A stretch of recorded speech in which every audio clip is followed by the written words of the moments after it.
This quick tutorial is going to show you how to create a counter from the game portal. So you go into create a counter, and there's this is kind of a weakness in the program right now. This button, delete opponent from a counter, and add creature to opponent list, do not have any functionality behind them. We do, it's kind of an oversight, and so we do not have that functionality. What you need to do to delete an opponent from a counter is go into Edit Encounter. So check out the tutorial on Edit Encounter on how to do that. Add creature to opponent list. Well, you just exit out of this. You go ahead and quit if you realize you needed to add an opponent, and then add the opponent, and then go back into Edit Encounter where you can then add an opponent again.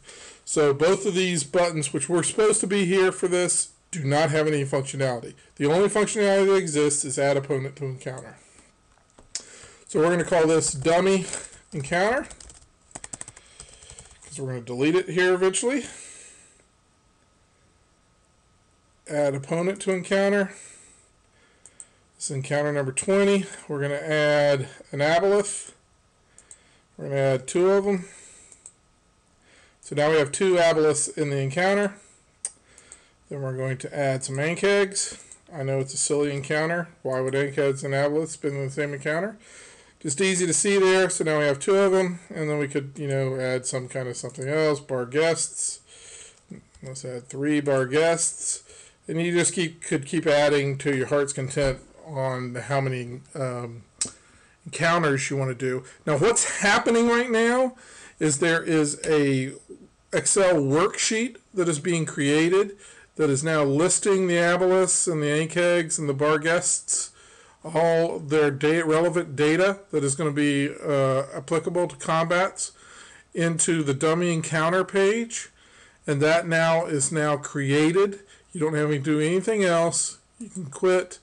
We're back at the game portal, but if we wanted to go to teleporter and look at the encounter sheet, we could go now to dummy encounter, and we could look at what we just did.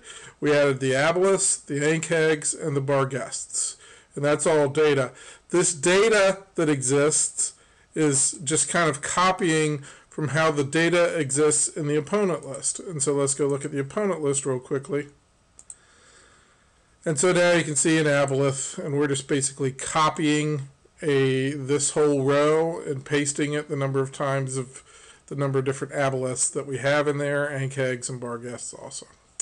So we now go back to game portal because that was just detail, and we've created the encounter.